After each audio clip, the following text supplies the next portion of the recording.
नमस्कार दोस्तों, द हिंदी पाठशाला 91 चैनल में आपका स्वागत है। तो दोस्तों, आज की क्लास के अंदर हम समाज से संबंधित कुछ विशेष प्रश्नों को उनकी व्याख्या करते हुए अच्छी तरह से समझेंगे। तो फिर आइए दोस्तों, बिना देर के आज की क्लास को हम शुरू करते हैं और समाज के कुछ अति महत्वपूर्ण प्रश्नों को हम उनको विश्लेषण के साथ यानी व्याख्या करते हुए तरह से उनको समझने की कोशिश करते हैं। तो दोस्तों, आज का जो हमारा पहला जो प्रश्न है यानी आज का हमारा फर्स्ट क्वेश्चन जो है वह है शब्द है यथाशक्ति। कौन सा शब्द है? यथाशक्ति। तो यथाशक्ति शब्द में समास है, यानी आपको बताना है कि यथाशक्ति जो शब्द है उसके अंदर समास कौन सा है। तो सबसे पहले दोस्तों, क्या शब्द जो है हमारा वो है यथाशक्ति। इसको हम यहाँ एक बार लिखेंगे, यथाशक्ति को।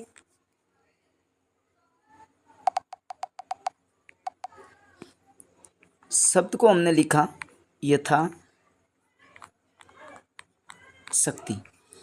तो ये जो यथाशक्ति शब्द हैं, जब इसका समास विग्रह करते हैं तो इसका समास विग्रह होता है शक्ति के अनुसार। शक्ति के अनुसार, शक्ति के अनुसार, यानी इसका नाश नहीं हो रहा है, मतलब व्यय नहीं हो रहा है, खर्च नहीं हो रहा है। तो इसका मतलब यहाँ पर कौन सा समास होगा? तो यहाँ पर दोस्तों होगा अव्ययभाव समास। यानी यथाशक्ति शब्द में कौन सा समास है? अव्ययभाव समास। अब दोस्तों बात करें, यहाँ एक दिया हुआ बहुब्रीहि समास। तो बहुब्रीहि समास की विशेषता है कि दोस्तों यहाँ पर अन्य पद प्रदान होता है। बहुब्रीहि समास के अंदर कौन सा पद प्रदान होता है? अन्य पद जो है वो प्रदान होता है, यानी न पहला न दूसरा तीसरा पद, कोई अन्य पद ही प्रदान होता है। कौन सा पद प्रदान होता है तत्पुरुष समास के अंदर? दूसरा पद। दूसरा पद जो है वो होता है प्रधान, और इसमें कारक विभक्तियों का लोप होता है। फिर है दोस्तों कर्मधारय। तो कर्मधारय समास में भी दूसरा पद जो है वो कैसा होता है? प्रधान होता है। ठीक है दोस्तों। और अव्ययभाव समास की एक और विशेषता है कि दोस्तों इसके अंदर प्रथम पद प्रधान होता है। कौन सा पद? प्रथम पद जो है वो होता है प्रधान। तो दोस्तों ये था हमारा पहला प्रश्न, यथाशक्ति, जिसमें हमने समास बता दिया अव्ययभाव समास है और इसका विश्लेषण कर दिया शक्ति के अनुसार। ठीक है दोस्तों, तो ये था हमारा पहला प्रश्न। अब देखते हैं हम अगले प्रश्न को। दोस्तों दूसरा जो प्रश्न है उसमें एक शब्द दिया हुआ है महोदय। तो महोदय शब्द में समास बताना आपको, यानी महोदय शब्द के अंदर कौन सा समास है। तो सबसे पहले तो हम इस शब्द का करेंगे विश्लेषण। कौन से शब्द का? महोदय। तो जो दोस्तों महोदय शब्द जो है इसका करेंगे विश्लेषण, यानी इसमें इसका अगर टुकड़ा करेंगे तो होता है महा प्लस उदय। महा प्लस उदय यानी महान उदय, मतलब इसमें विशेष्य और विशेषण। तो ये तो है दोस्तों शब्द जो है ये है विशेषण, यानी महान उदय ये विशेषण है और ये उदय जो है ये है शब्द है विशेष्य। तो जहाँ पर विशेषण विशेष्य हो वहाँ पर कौन सा समास होता है? तो दोस्तों वहाँ पर होता है आपके कर्मधारय समास। कौन सा समास होता है? कर्मधारय। और दूसरी बात के कर्मधारय समास के अंदर दूसरा पद प्रधान होता है। पहला पद गौण होता है और दूसरा पद, पहला पद विशेषण होता है, दूसरा पद प्रधान होता है। ठीक है, तो ये है कर्मधारय समास। फिर बहुब्रीहि समास। तो बहुब्रीहि समास में जैसे कि हमने बताया है कि इसके अंदर अन्य पद प्रधान होता है। अन्य पद जो है वो कैसा होता है? प्रधान होता है। ठीक है। द्विगु समास के अंदर क्या होता है कि द्विगु के अंदर दूसरा पद प्रधान होता है। ठीक है, दूसरा पद प्रधान होता है द्विगु समास में। और तत्पुरुष समास के अंदर भी दूसरा पद ही प्रधान होता है। दूसरा पद प्रधान और साथ ही कारक विभक्तियों का लोप होता है। क्या होता है इसमें? कारक विभक्तियों का लोप। ठीक है, कारक का लोप कह सकते हो आप, कारकों का लोप होता है। तो दोस्तों ये था हमारा दूसरा प्रश्न। अगला जो हमारा प्रश्न है शब्द है सप्तऋषि। सप्तऋषि शब्द में कौन सा समास है?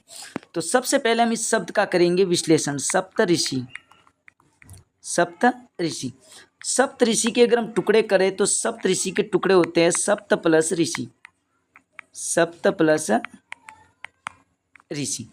सप्त का मतलब होता है सात, अर्थात सात ऋषियों का समूह, अर्थात सात ऋषियों का समूह या सात ऋषि, ये आप कह सकते हो कि सात ऋषि। ठीक है, सप्त यानी सात, तो सात ऋषि। ठीक है, तो सात ऋषि यानी कि दोस्तों पहला शब्द जो है वो आया संख्या। तो संख्या पहला शब्द किस में होता है? तो द्वंद्व समास के अंदर पहला पद जो है, सॉरी द्वंद्व नहीं, द्विगु, द्विगु समास जो है उसमें पहला पद कैसा होता है, संख्या होता है। तो द्विगु समास के अंदर पहला पद जो है वो होता है संख्या। पहला पद कैसा होता है, संख्या। और इसका दूसरा पद जो है वो होता है प्रधान। द्विगु का दूसरा पद कैसा होता है, प्रधान होता है। तो ये देखिए दोस्तों, पहला जो शब्द है ये तो है संख्या और दूसरा पद ऋषि, ये है प्रधान। ठीक है दोस्तों, तो ये सप्त ऋषि के अंदर कौन सा समास है, द्विगु समास है। अब बात करें अगर हम द्वंद्व की, तो द्वंद्व में और शब्द का लोप होता है। किसका लोप होता है, और शब्द का लोप होता है। ठीक है, साथ ही इसमें दोनों पद प्रधान होते हैं। द्वंद्व के अंदर दोनों पद जो हैं वो कैसे होते हैं, प्रधान होते हैं। बहुब्रीहि के अंदर अन्य पद प्रधान होते हैं, यानी तीसरा अलग अर्थ निकलता है। ये कह सकते हो आपके तीसरा जो है, तीसरा अर्थ यानी तीसरा जो है वो अलग अर्थ निकलता है। ठीक है, निकलता है, तीसरा अर्थ निकलता है। और तत्पुरुष के अंदर कारक विभक्तियों का लोप होता है, यानी कारकों का लोप होता है। या फिर ये कह सकते हो कि इसमें दूसरा पद प्रधान होता है। और हमारा सही राइट आंसर जो है वो है द्विगु समास। अगला दोस्तों, हमारी आज की क्लास का जो अंतिम प्रश्न है वो है दशानंद। शब्द दशानंद में कौन सा समास है, यानी दशानंद शब्द में आपको समास बताना है। तो दोस्तों ये शब्द जो है दशानंद, पहले हम इसका करेंगे विश्लेषण। दशानंद यानी कि इसका अगर समास विग्रह करें तो होता है कि 10 आनंद है जिसके, 10 आनंद है जिसके, 10 आनंद है जिसके, अर्थात तीसरा अर्थ इसका निकलता है रावण। दोस्तों आनंद का मतलब क्या होता है, आनंद का मतलब होता है मुख। आनंद का मतलब होता है मुख। ठीक है, तो 10 आनंद है जिसके, अर्थात इसका उत्तर आता है रावण। मतलब तीसरा अलग अर्थ निकलता है। तो यहाँ दोस्तों कौन सा समास होगा, बहुब्रीहि समास। अव्ययभाव समास के अंदर क्या होता है कि प्रथम पद प्रधान होता है, प्रथम पद प्रधान होता है। या फिर पहला पद जो है ये कह सकते हैं कि पहला पद क्या होता है, अव्यय होता है, यानी जिसको खर्च न किया जा सके। कर्मधारय समास में विशेषण विशेष्य होता है, यानी विशेषण विशेष्य का मतलब है कि विशेषण यानी यहाँ विशेषता बताई जाती है, विशेषण विशेष्य होता है। ठीक है, क्या होता है, विशेषण विशेष्य। और द्विगु समास के अंदर, द्विगु में आप बात करें तो द्विगु में दोनों ही पद प्रधान होते हैं। दूसरा पद प्रधान होता है द्विगु का, दूसरा पद प्रधान होता है। तो पहला पद कौन सा होगा, यानी दूसरा प्रधान है तो पहला है संख्या। पहला पद कौन सा है, प्रथम पद जो है वो होता है इसका, प्रथम पद होता है संख्या और दूसरा पद होता है प्रधान पद। ठीक है दोस्तों, तो ये थे आज के हमारे 4 क्वेश्चन जो समाज से संबंधित थे और अति महत्वपूर्ण सवाल है और इनकी हमने व्याख्या करते हुए आपको अच्छी तरह से समझाया है।